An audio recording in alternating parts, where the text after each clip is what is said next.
Hi everyone, Nick Creticus of Nick's Seasonal Decor, and today you're watching me on Hometalk, and I have a very cool project to show you guys how to create today, and it's a Halloween mesh wreath, but more specifically, we're going to be dealing with these cute candy corns that we picked up from Michael's.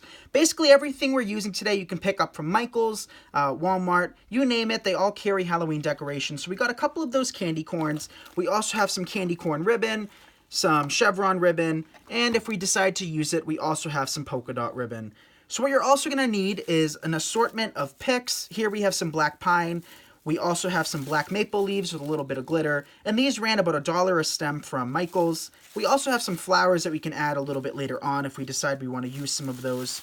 And what you'll also need is a 24-inch work wreath. So on Hometalk, as well as my page, Nick's Seasonal Decor, I've shown you guys many times how to create your own dollar store work wreath. This one we picked up from Hobby Lobby. It was about $6 or $7, plus you can use a 40% off coupon if you're frugal like me, or you could always make it your own for about $1.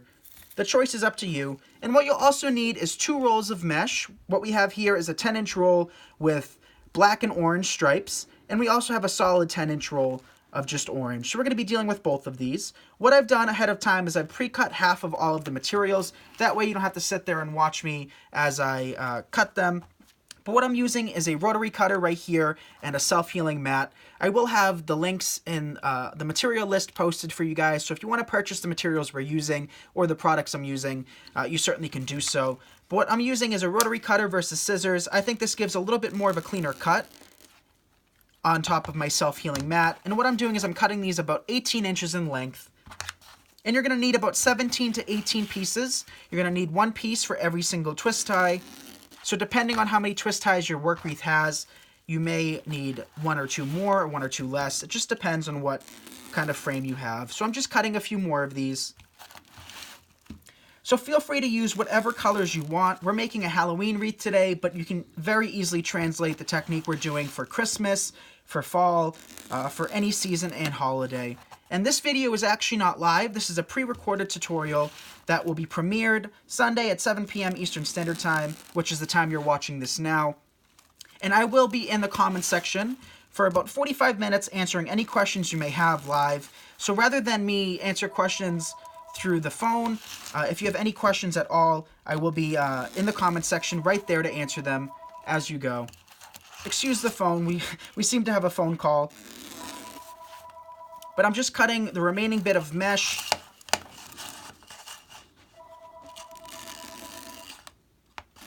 Okay, so now we have all of this roll of orange mesh cut.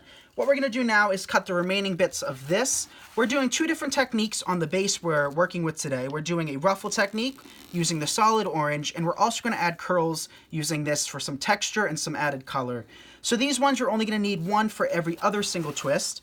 So if there's 18 twists on your work wreath, you're only going to need 9. I've pre-cut 5, so we'll cut 2 more after this. And I'm cutting these just to show you guys how to do it. You could always fast forward once this video posts and skip this little section, but sometimes people like watching mesh be cut, so that's what we're here doing. And that's it. We finished cutting all of our mesh. Now our next step is to add it to our work wreath. So the best thing is to layer them on top of each other, because these kind of have a mind of their own, and they seem to fly everywhere. Okay. So our next step is going to be opening up the twist ties. This is something that you don't necessarily have to do beforehand. You could do this as you work in your mesh. I personally like to do it ahead of time. It makes it easier, and all I'm doing is I'm just separating them so that I can very easily place our mesh in between each of the twist ties. So if my dad has any questions while he's filming me, which is really nice of him, he can be asking them any questions you guys may have. You know, after recording all of these years, he seems to know questions that people may have. And a question that I always get asked is, can we use different colored mesh? Is there different types of mesh? And the answer always is there's so many different types of mesh. What we're using today is not the ultra premium version. There is a premium mesh that has more of the tinsel in it. So if that's something you like, which is a little bit more glittery, a little bit more shiny, you can definitely be using that. So now that we have all of our twist ties open, our next step is to add some mesh in each twist. So what I'm going to do is I'm going to take 1 piece of the orange, lay it flat against my table like this, and if we can get in close, this right here. So what I'm doing now is I'm just going to pinch it in the middle and gather it towards me. Just like that. And that creates a little bow tie that we're going to place in every single twist. So now that the twists are open, it's a lot easier to place our mesh. So I'm just going to place it as far down into the twist as I can, and all I'm doing is I'm adding one to every single twist. So now that we're working with the solid orange, we can just add one for every single twist, and then come back in with the other one afterwards. So this process goes by incredibly fast, and as you near the end of a roll, it naturally wants to curl up on itself after being curled around the piece of wood that's inside. And these pieces I find to be best used for the curls, but of course if we purchase a brand new roll, we have to use the roll up. So it is a little bit more difficult to unravel these because they kind of naturally want to curl up. But all we're doing is pinching in the middle and gathering it towards us. You're using 10-inch, right, Nick? Yep, so this is 10-inch mesh. This is the only size I recommend for this size wreath. We have also used on Nick's Seasonal Decor and Hometalk 5.5-inch mesh or 6-inch mesh. And for this technique, it wouldn't show up as nice because the spacing is a little bit further apart. And also a question I get asked all the time as well is, does it matter where you start or where you finish? It's not going to make a difference as long as every single twist tie gets a piece. So if you skip a couple, or if you're like me and just grab whatever's closest to you, it's not going to make a difference in the end as long as every single twist tie has a piece of mesh. Okay, so we're about halfway there. Give some hearts if you guys like what this looks like so far. I love the color orange, and I think it shows up very nicely against a door.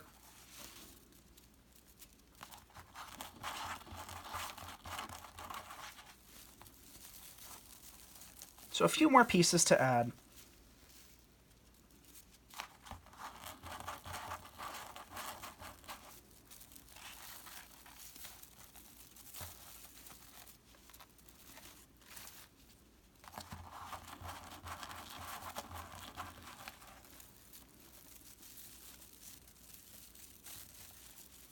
So obviously if someone doesn't have a rotary cutter, they could easily use the scissors as well, Nick, right? Exactly. So if you don't have a rotary cutter, there's no... it's not 100% necessary. It does make my life a little bit easier because I do tend to make a lot of wreaths. But if you are a beginner, or if this is your very first wreath, you certainly can just use a pair of scissors. I, for years and years and years, used Betty Crocker scissors. But I've upgraded to Fiskars now. But, you know, the dollar store scissors have always worked great. The only thing you want to make sure is that they're incredibly sharp. So no dull scissors or dull blades to cut the mesh, or else it'll end up fraying it and kind of leave a ragged edge.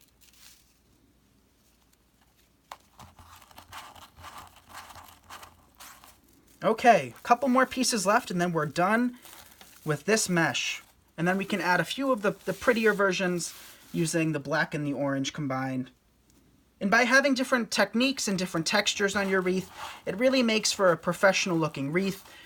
So I always encourage you to use multiple textures and multiple colors within your designs. Okay, a couple more pieces. Looks like just two of them.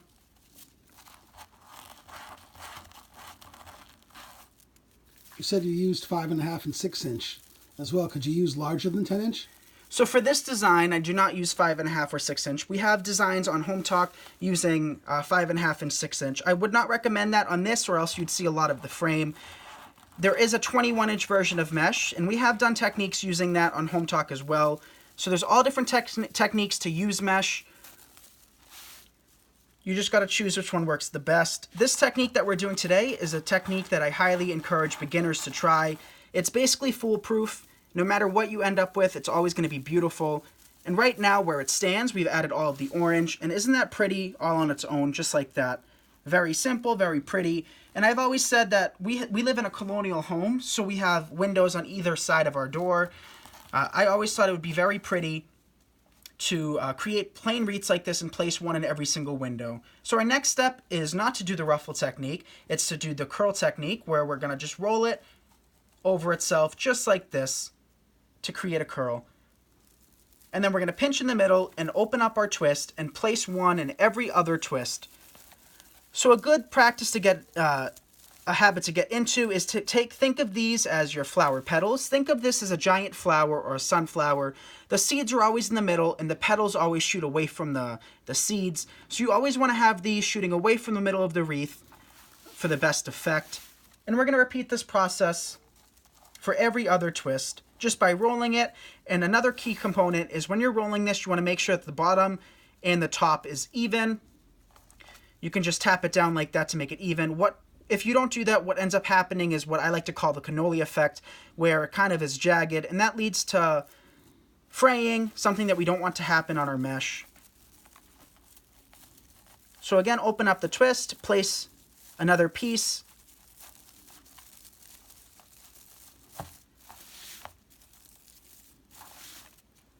and we're only doing 9 of these, since this wreath frame typically has 18 twist ties.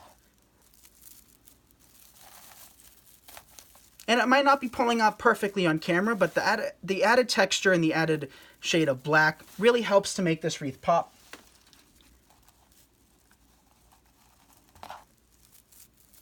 Okay, so we've added it all towards the inside.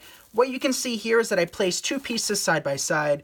The reason is we didn't have an even number of twists in the middle, so what ends up happening is you have 2 twists side by side, and if you place one here, it'll be next to this one, and if you place it here like we did, it'd be side by side with another one. That's perfectly fine. Sometimes you run into that issue with your frames, so I don't put a lot of thought into that. It doesn't make a difference, but I do like to place it in one of the twists to add a little bit more texture. So now we're going to work around the perimeter, and what I like to do is I like to find a twist on the outside that's in between the twist on the inside, so that we kind of have a triangular-like fashion of these, and it's evenly distributed. So now we'll just continue rotating our wreath, placing some of these.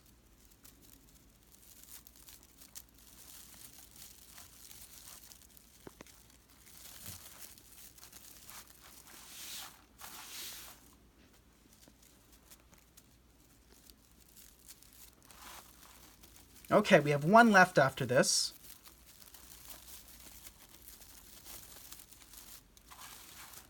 And we'll just place that right here.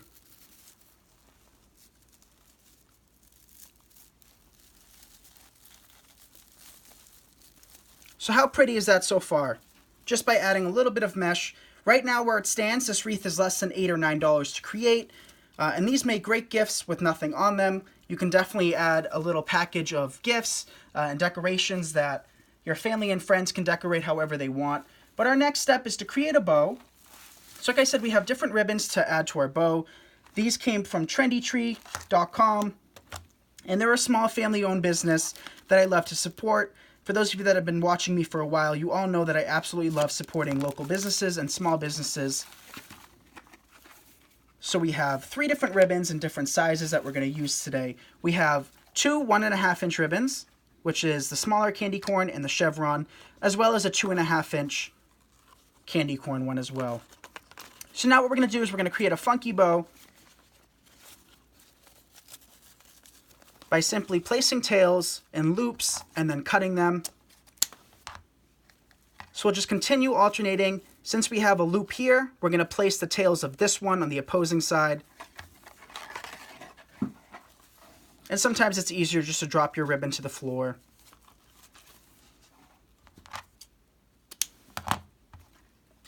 So again, we'll just continue alternating with whatever color ribbon we have chosen.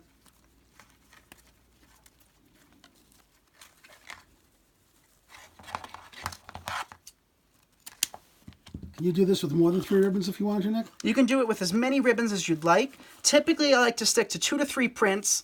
If I was to add any more ribbon to this, what I would personally do is stick with a solid ribbon or one that's very plain. I like to have 2 or 3 pretty prints and then nothing but plain ribbon after that, or else it does become overwhelming. So we'll just continue alternating. And I'm just holding it in my hand. I'm not adding a death grip, and I do find that to be important when making bows as well. The stronger the grip, the more likely your hands are going to tire out. So now we have 2 of each of these ribbons. We could add more if we'd like. We can call it quits here. And I think that should be enough ribbon. So now what I'm going to do is I'm going to take a pipe cleaner, place it around my bow, making sure all of the loops and tails are contained within, and twist it secure. So now we have a very pretty bow that we can begin fluffing and adjusting. You make it look so easy. It is very easy, and I want you guys to understand, whatever I teach you, anybody can make. As long as you practice a little bit, you can virtually make anything that we're designing here.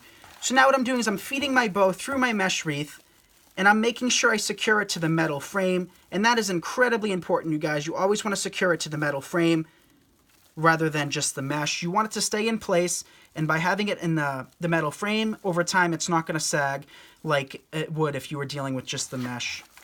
So now we have a pretty bow. What we can do afterwards to kind of polish it off is dovetail, but we're going to hold off on that step for now.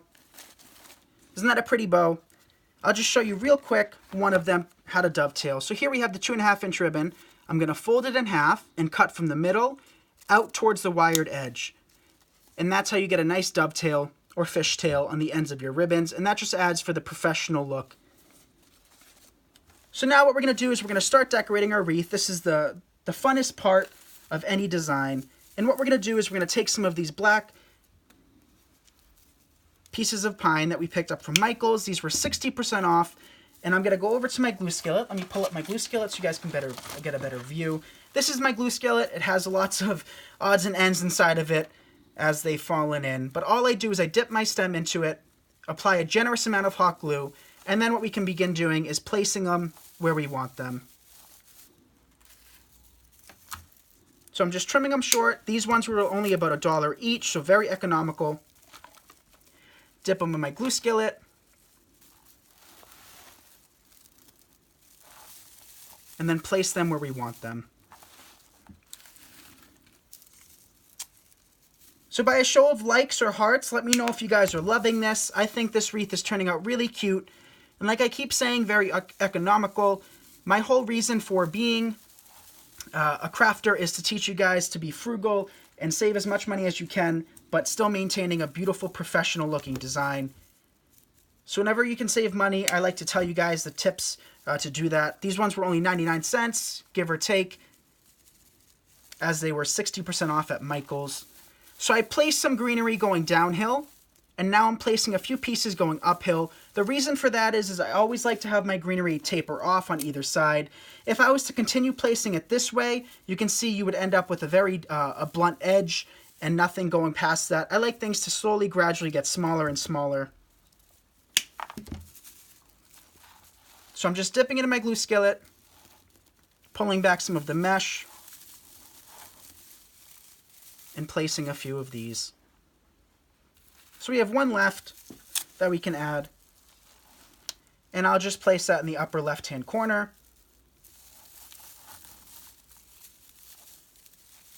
And we can adjust them by opening them up. All of these tips are wired, which makes it very easy to manipulate them to whatever shape we want. We also have some of these black leaves that I'll add in just a minute. Let's get some of our candy corns in place. So these, again, were only about $1 each from Michael's, and they do have tags on them that we'll just cut off.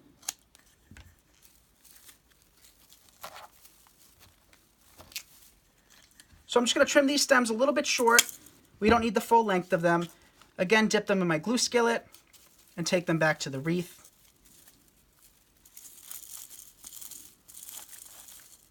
Those are really cute. Aren't these really cute?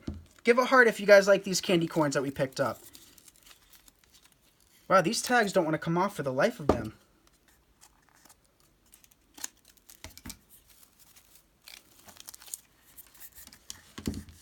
So again, trim the stem a little bit short. And then we have one final one. Typically, I like to work in odd numbers. And we'll just cut the tags off these as well.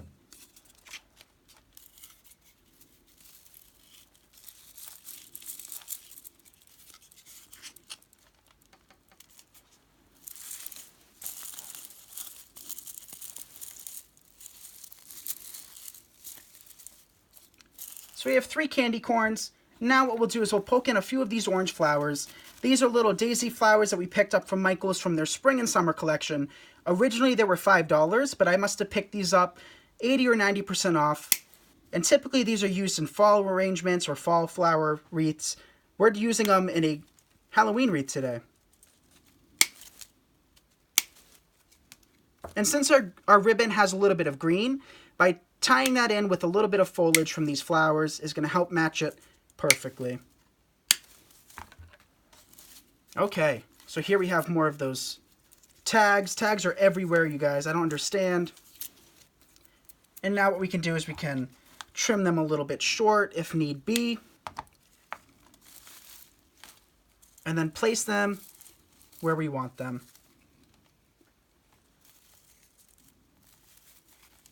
And if flowers in a Halloween wreath aren't your thing, you totally don't have to add them. This is just for the idea, to inspire you guys to make it however you want to make it. So if you don't want to add flowers, you don't have to.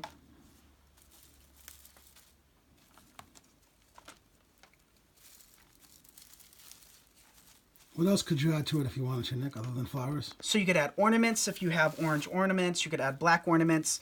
Truly, the sky is the limit. And if you don't like this idea, then certainly use the technique to make it your own. Not everybody's going to like everything that works for you, but if you like it and it makes your home beautiful and it's your style, by all means, do whatever you'd like. You could add some smaller ornaments. You could add little signs that you can pick up from Dollar Tree, from Walmart. Whatever you want to add will make this beautiful. So we have one flower left, and I'll just tuck that right there. So we've added some of those flowers. Now we'll come back in with a little bit more of the black leaves. And for these, I'm going to trim them even shorter. Some of them are going to be individual leaves. And then I'll hang the wreath up so you guys can see. And we'll be done. So I'm just pulling back the leaves so that I can place it in my glue skillet. And then come back to the frame. And place some of those. And this will just kind of hide a little bit more of the mesh so it doesn't look like we just have a bunch of picks sticking out of nowhere.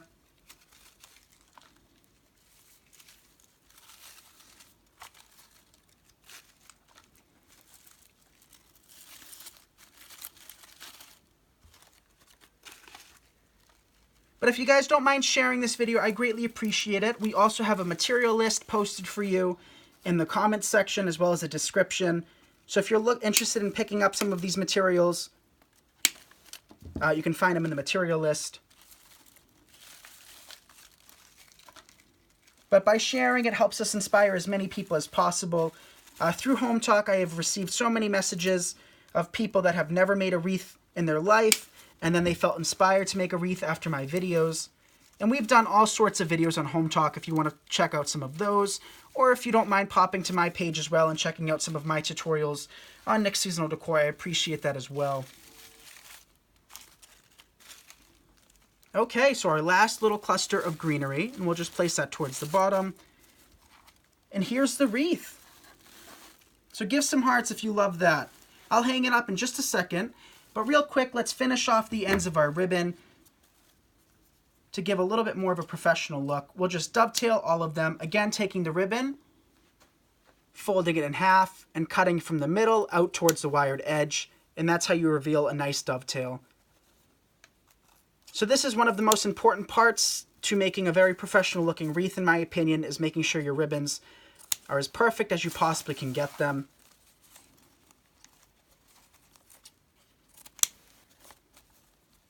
Okay, 2 more left, and then I'll hang it up. And you guys can see how simple, inexpensive, and beautiful it turned out.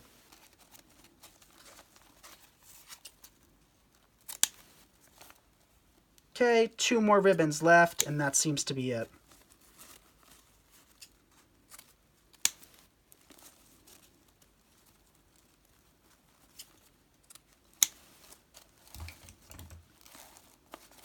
Okay, so if we come over here, we can hang the wreath up. Here's a fall wreath that we did a couple weeks ago.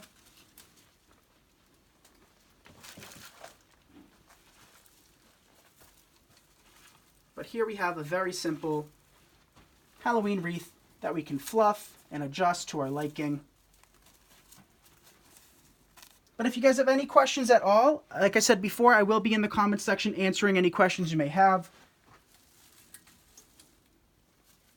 And what you can also do is add a couple ribbon tails. So to do that very easily, all you have to do is take some of your ribbon.